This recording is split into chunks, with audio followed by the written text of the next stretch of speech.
Bonsoir, peuple de Dieu, et bienvenue dans l'église des révélations. Je vous souhaite ce soir la bienvenue. Ce soir, on est dimanche 18 janvier 2026. Et ce soir, je vous souhaite la bienvenue parce que je suis heureux. Je vois que vous venez prendre connaissance du véritable évangile. Les nouvelles révélations que le Père éternel nous donne chaque jour dans cette année 2026. Comme je vous le dis toujours, dans cette année 2026, le Père éternel nous a ouvert les portes du ciel afin que nous reçussions le véritable évangile, celui qui va nous permettre de marcher sur le chemin qui mène à la gloire de Dieu. C'est pour cela que ce soir, je vous demande d'être attentif à la parole, afin de recevoir à 100% ce que le Père éternel va nous donner ce soir. Comme je vous le dis toujours, dans les Saintes Écritures,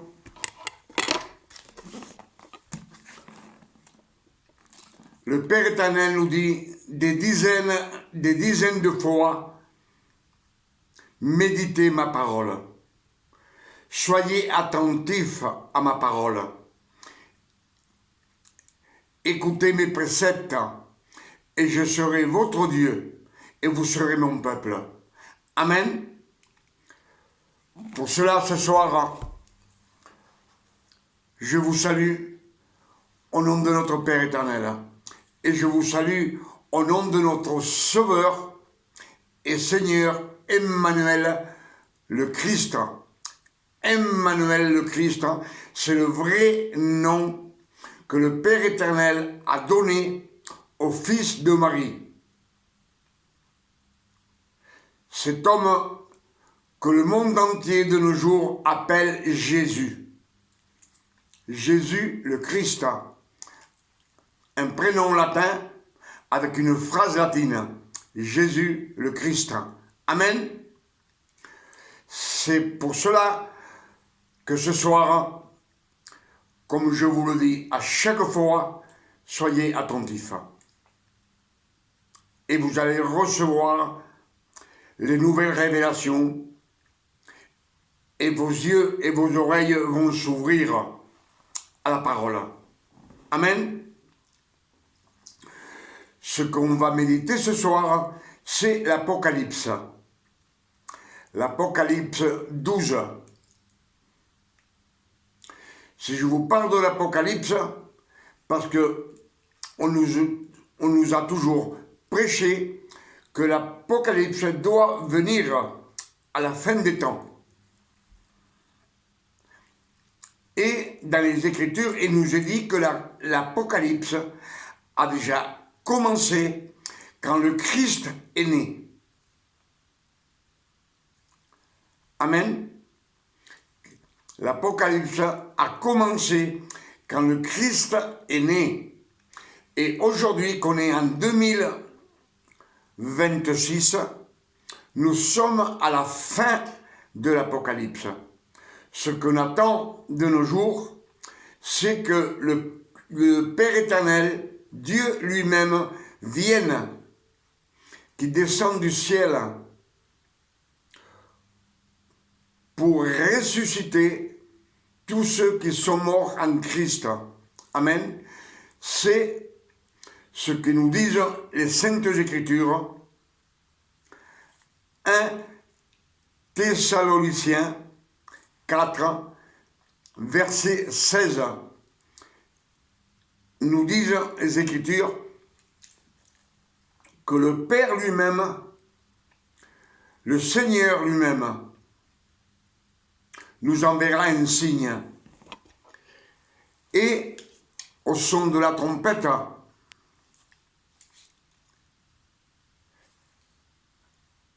amen, Dieu lui-même, le Seigneur lui-même nous enverra un signe. Et au son de la voix d'un archange et au son de la trompette de Dieu, il descendra du ciel. Et tous les morts en Christ ressusciteront. C'est ce que nous disent 1 Thessaloniciens 4, verset 16.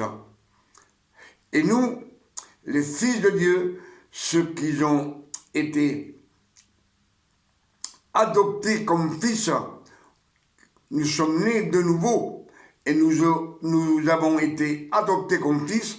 En un clin d'œil, nous aurons un corps incorruptible et nous rejoindrons ensemble les ressuscités en Christ et nous partirons dans les cieux célestes avec le Père éternel et nous vivrons avec Dieu pour toute l'éternité. Amen.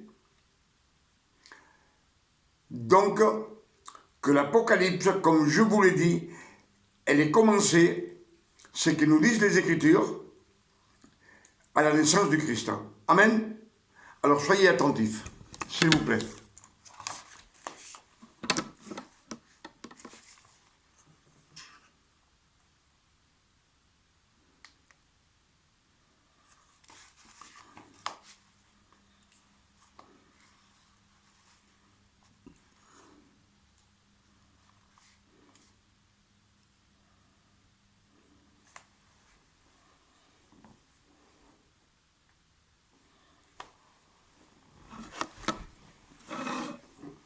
Un poco torcido.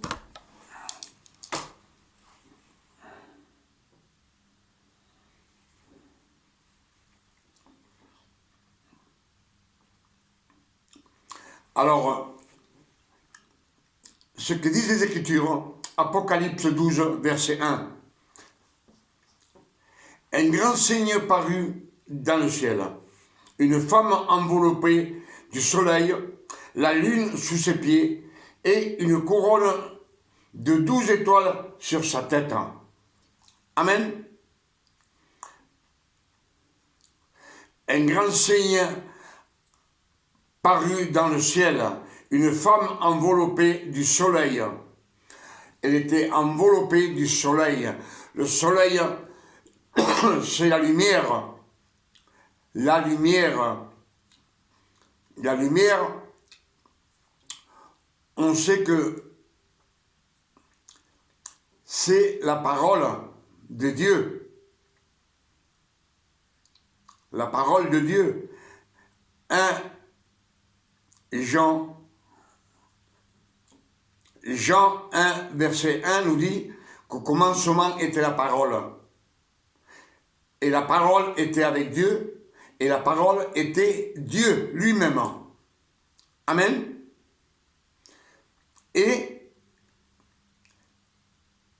Jean 1, verset 14 nous dit que la parole a été faite chair. Donc le Père éternel a pris sa parole et il l'a fait devenir chair dans le corps du Fils de Marie. Amen. On sait que le Père éternel est omnipotent. Il peut tout faire. Les Écritures nous le disent.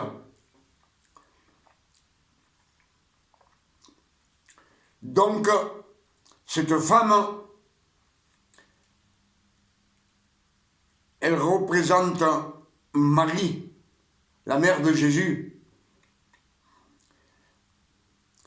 Une couronne de 12 étoiles sur sa tête. Sur sa tête, il y avait une couronne de 12 étoiles qui représente les 12 tribus d'Israël. On sait que le Christ est venu sur la terre. Il est né sur la terre, en Judée. C'est pour sauver les 12 tribus d'Israël. Amen.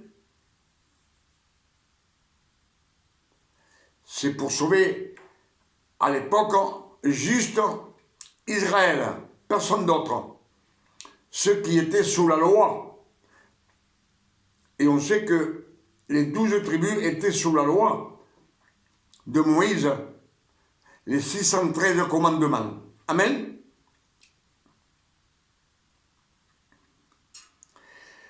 Elle nous dit, Apocalypse 12, verset 2, elle était enceinte et elle criait, étant en travail et dans les douleurs de l'enfantement. Elle était enceinte et elle criait, étant en travail dans les douleurs de l'enfantement. Le Père éternel, dans l'Apocalypse, il ne fait pas référence aux douleurs de la femme. Il fait référence à la loi, aux 613 commandements, l'enfantement. Cela veut dire d'être d'un enfant, devenir un adulte, fils, pour être fils. Dieu, le Père éternel, ne s'abaisse pas à dire que la femme était enceinte et qu'elle était en douleur. Et elle criait, les 12 tribus, elles se sont toujours plaintes en criant au Père éternel, se plaignant contre Moïse, contre Aaron. Un autre signe apparut encore dans le ciel, et voici un grand dragon rouge, ayant 7 têtes et 10 cornes, et sur ses têtes, 7 diadèmes. 7 diadèmes sur ses têtes.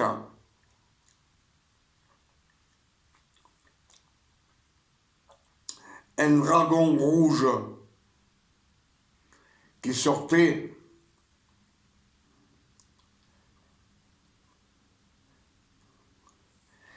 ce signe apparut dans le ciel.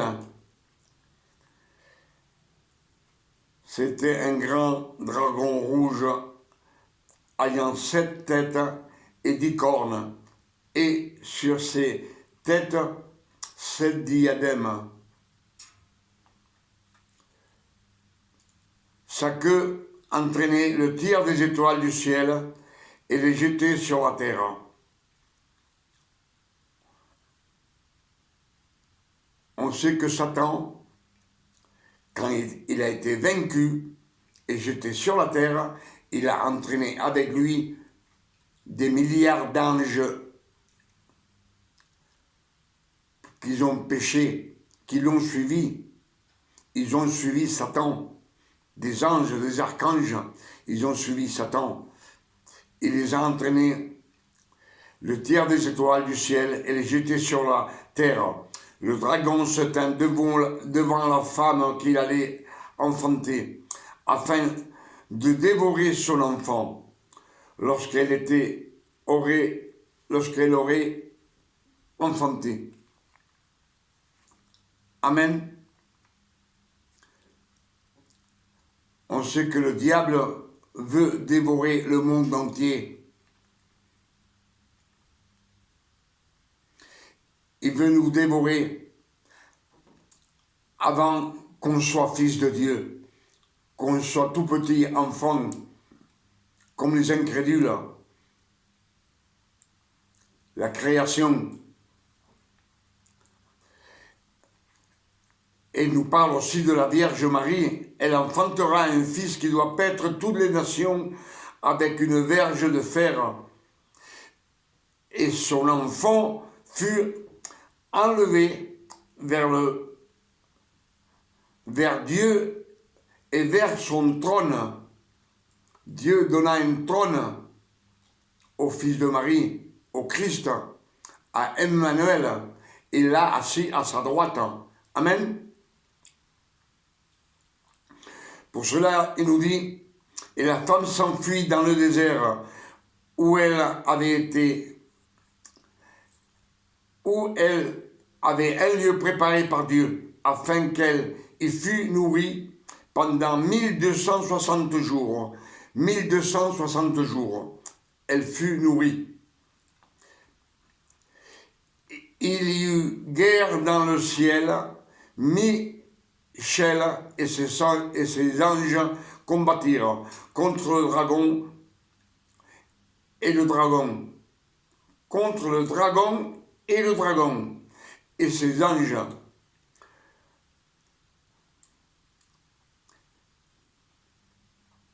Michel et ses anges combattirent contre le dragon, et le dragon et ses anges combattirent aussi. Mais ils ne furent pas les plus forts. Ils furent vaincus. Satan et ses disciples y furent vaincus, et leur place ne fut plus trouvée dans le ciel. Leur place ne fut plus trouvée dans le ciel. Ils furent précipités. Le grand dragon, le serpent ancien, appelé le diable et Satan, ils ont été précipités sur la terre.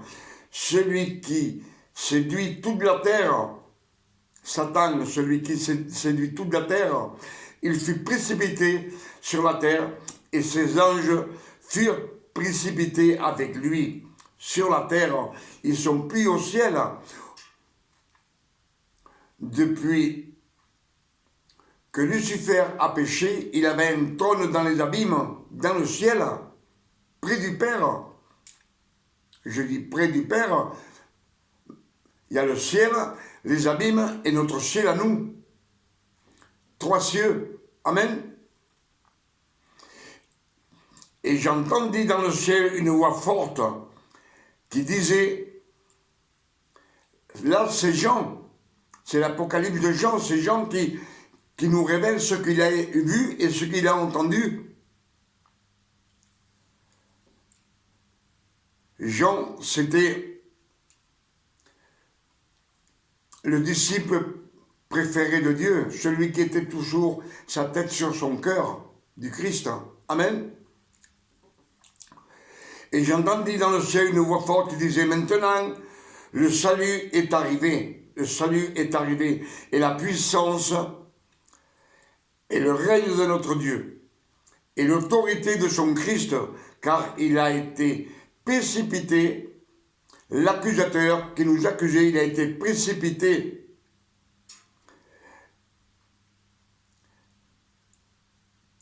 L'accusateur de nos frères, celui qui avait accusé, celui qui les accusait devant notre Dieu. Jour et nuit, il nous accusait. Ce qui était sur la terre, il nous accusait. Satan, quand il était dans les abîmes, dans le ciel, il nous accusait nuit et jour. C'est ce que nous disent Apocalypse, verset 10. Mais, comme ils nous disent les Écritures, Apocalypse 12, verset 11, ils l'ont vaincu à cause du sang du Christ, de l'agneau. À cause du sang de l'agneau et à cause de la parole de leur témoignage. Ils n'ont pas aimé leur vie jusqu'à craindre la mort.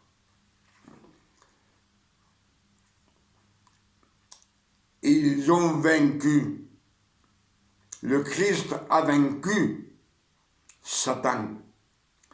Par son sang précieux, il est monté dans les abîmes.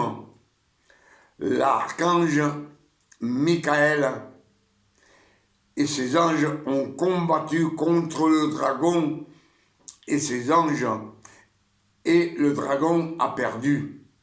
C'est pour cela que dans les Écritures, ils nous disent que tout a été accompli.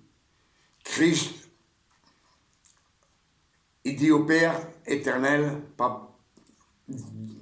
tout a été accompli. Et il expira. Amen. Là, la guerre qu'il y a eu dans le ciel, tous les mauvais esprits qui étaient dans le ciel, Satan montait au ciel quand il voulait, mais désormais c'est fini. Il est précipité sur la terre. C'est pourquoi réjouissez-vous, cieux, et vous qui habitez dans les cieux, réjouissez-vous, malheur à la terre et à la mer. À la terre, malheur et à la mer. La mer, on sait que c'est représenté comme le monde. Et la terre, on peut se référer au Fils, à tous ceux qui prêchent la parole. Il nous dit comme ça, car le diable est descendu vers vous, animé d'une grande colère, sachant qu'il a peu de temps. Satan se voit perdu, il est sur la terre et il sait qu'il lui reste peu de temps. À la résurrection de Christ, ça fait 2025 ans déjà. Mais lui, il dit, il lui reste peu de temps. Quand le dragon vit qu'il avait été précipité sur la terre, il poursuivit la femme qui avait enfanté l'enfant mâle. Et les deux ailes du grand aigle furent données à la femme, afin qu'elle s'envolât au désert, vers son lieu où elle est nourrie un temps d'un temps et la moitié d'un temps, loin de la face du serpent. Loin de la face du serpent. On sait que Marie, quand l'enfant est né, on a voulu le tuer. Il a dû partir en Égypte. Joseph, la Vierge Marie et Emmanuel le Christ, qui était un bébé, ils sont partis en Égypte. Un ange les a avertis. Ils sont partis. C'est là que commence l'Apocalypse.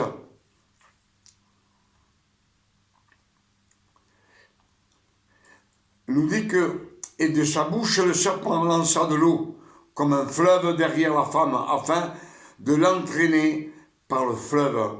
C'est-à-dire, on sait que le roi Hérode a envoyé des cavaliers pour tuer tous les enfants nés de 2 ans. Tous les enfants de moins de 2 ans, de les tuer. Ce sont les Écritures qui le disent. Mais la terre secourut la femme. La terre secourut la femme. La terre, ce peut être les chrétiens. Des hommes et le Père éternel qui l'a protégé.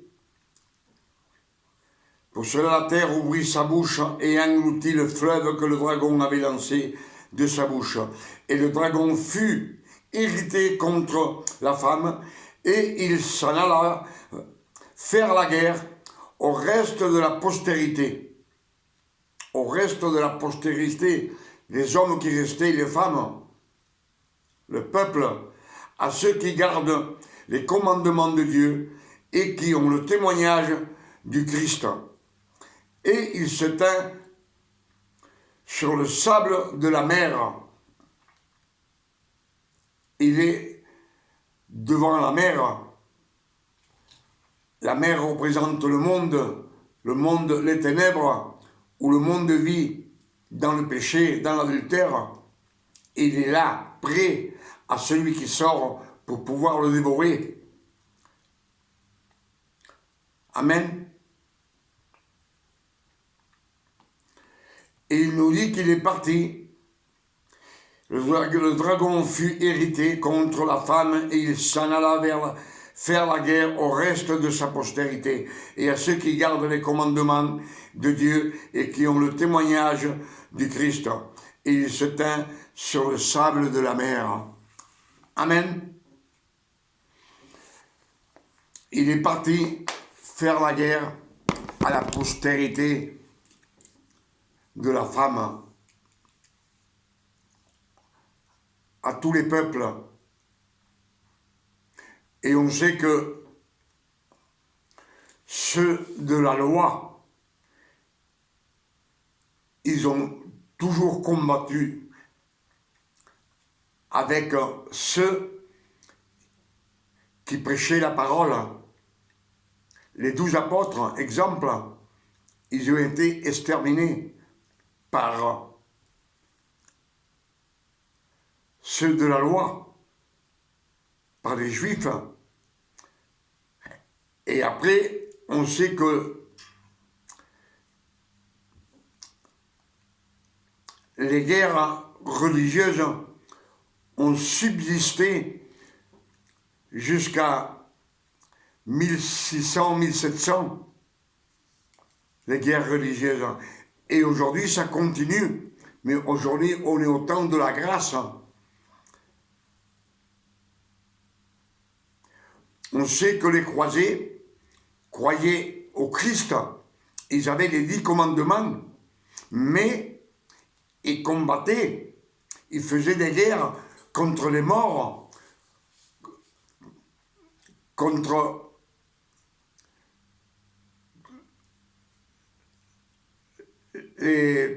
tous ceux qui croyaient dans la loi.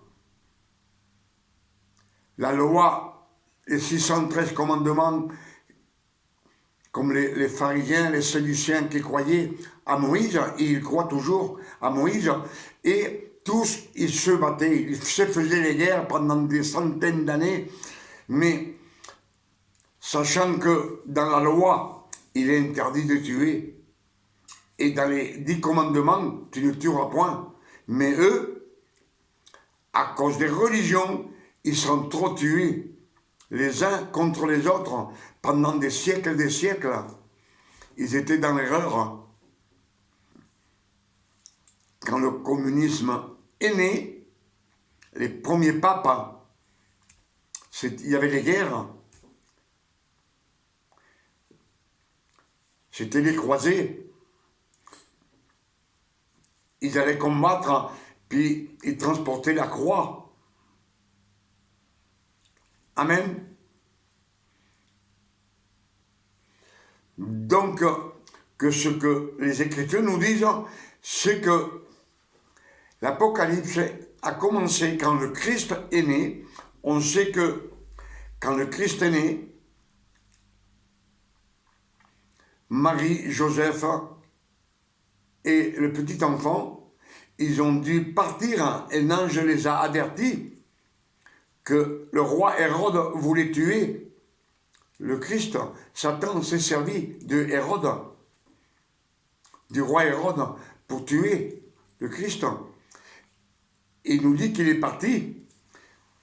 Il est parti. Et la Vierge Marie, on dit qu'il a été protégé pendant un temps, pendant le temps d'un temps. Le temps d'un temps représente 1260 jours, ou 42 mois. 42 mois. La moitié d'un temps, c'est 21 mois.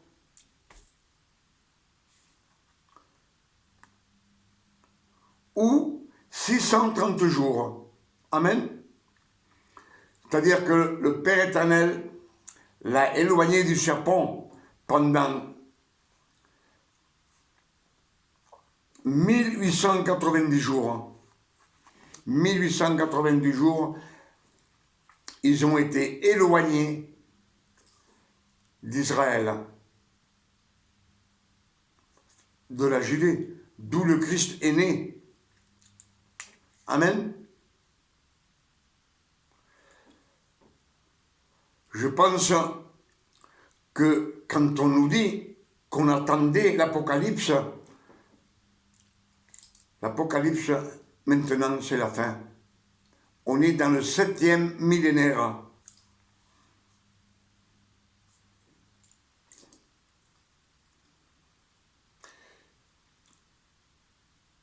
Si le calendrier a commencé à la mort du Christ, l'an 1,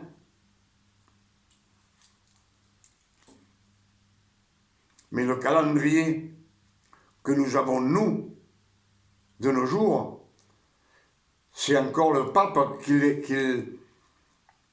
qui l'a ordonné, et de commencer l'année au 1er janvier.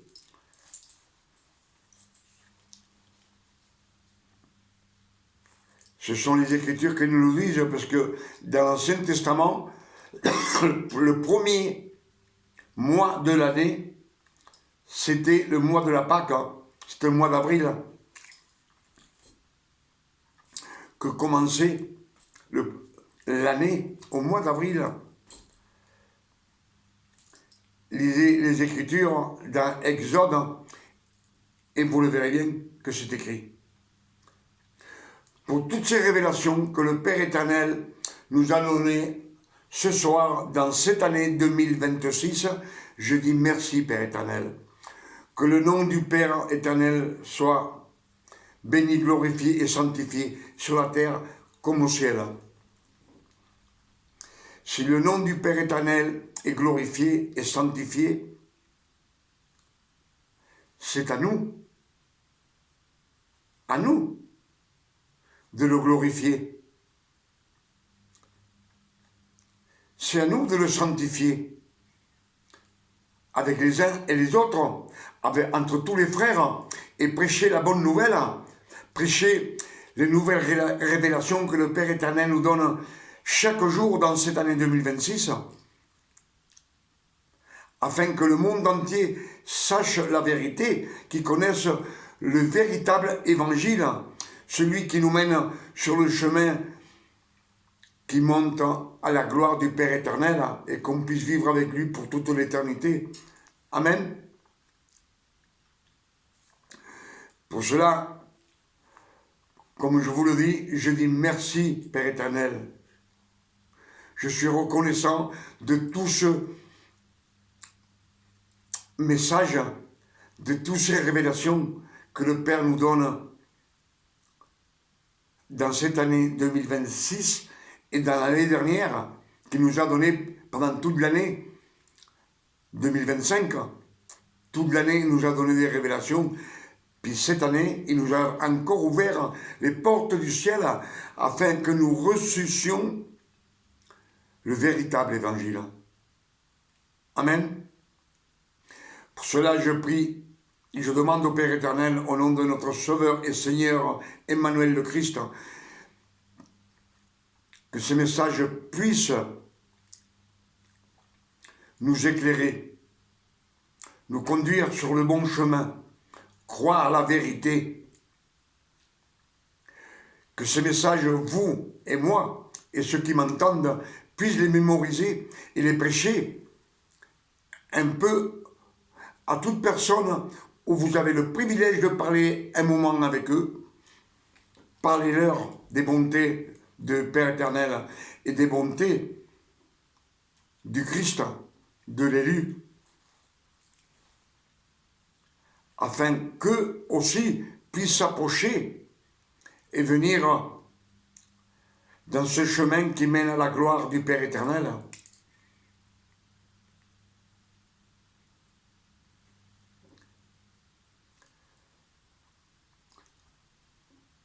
À demain, je vous invite à revenir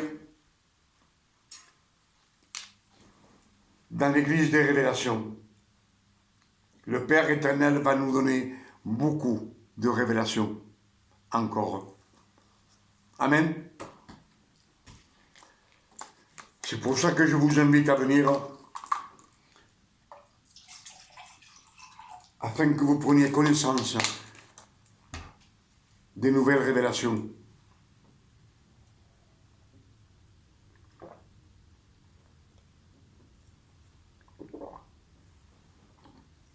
Et que nous puissions jeter tout ce qui est religieux dans nos vies. Tout ce qui est religieux, faut le jeter. Comme je vous le dis à chaque fois, le baptême dans la rivière, c'est religieux. Demander pardon au Père éternel à genoux, c'est religieux. Rester 2-3 jours sans manger pour demander quelque chose au Père éternel, c'est religieux. C'est dans la loi. Et on ne peut pas mélanger la loi et la grâce. On ne peut pas la mélanger. Amen. Si le Père éternel nous dit,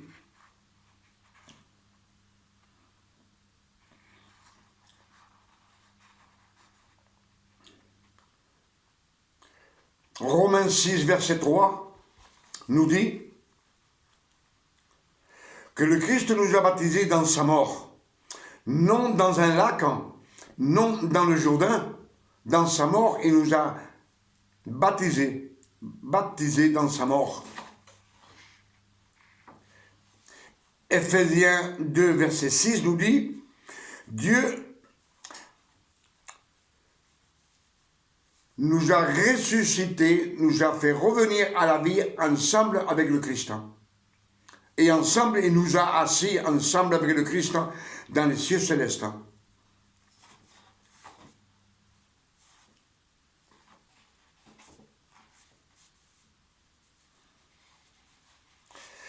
Ephésiens 4, verset 5 nous dit, il y a un seul Dieu, une seule foi, un seul baptême, un seul baptême.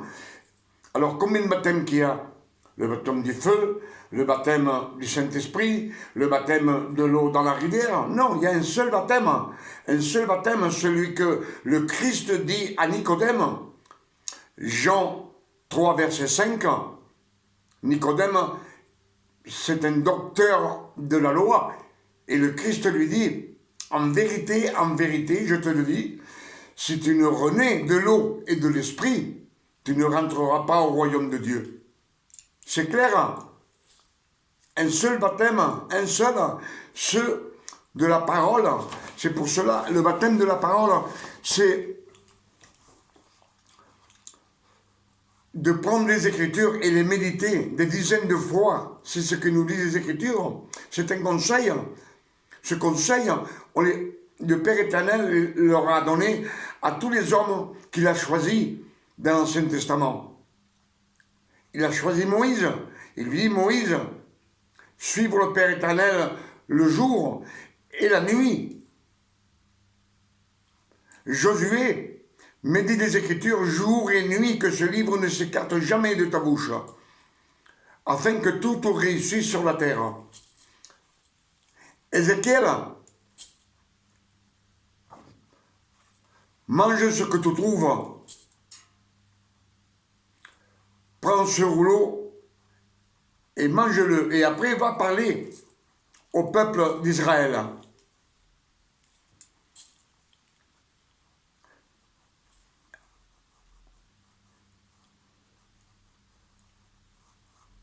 Oséa a osé, il lui dit aussi, approche-nous de Dieu, car il va nous donner la liberté. Dans l'Exode 1, verset 1, méditez les Écritures nuit et jour. Dans l'Exode 78, verset 1, il vous le dit aussi.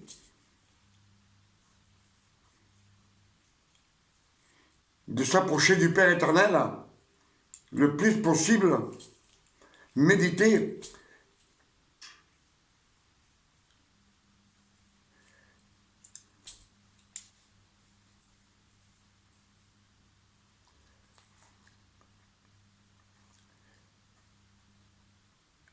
Si vous croyez en moi et vous faites mes préceptes, suivez mes préceptes, et je serai votre Dieu, et vous serez mon peuple. C'est écrit dans dans toute la Bible. Amen.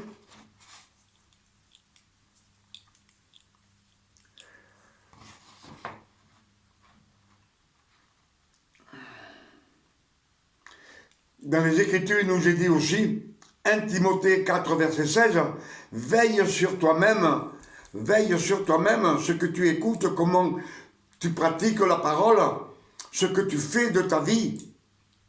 Veille sur toi-même.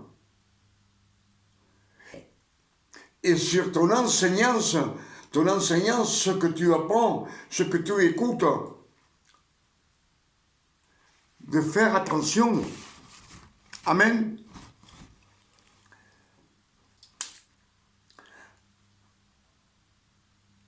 Je pense et je vois que le Père éternel ce soir nous a donné beaucoup de révélations.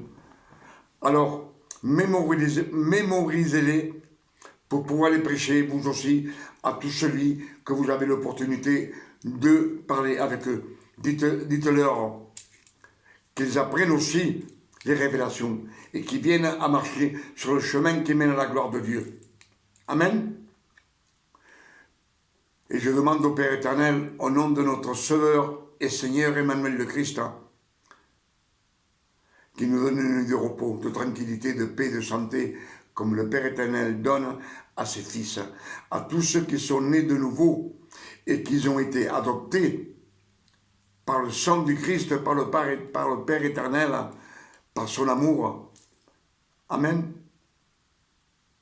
Que Dieu vous garde et qu'il vous bénisse et qu'il vous donne beaucoup de révélations. Que vous puissiez, quand vous lisez les Écritures, voir clair. Quand on est dans la lumière, on voit clair et le Père éternel nous donne toutes ces bénédictions. C'est pour cela que, comme je vous dis toujours, que le Père éternel nous donne beaucoup de révélations et il nous donne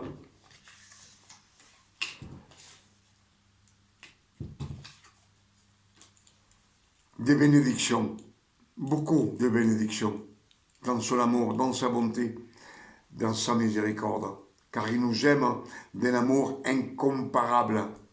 Vous ne pourrez pas imaginer comme il aime, le Père éternel aime sa création. À demain. Amen.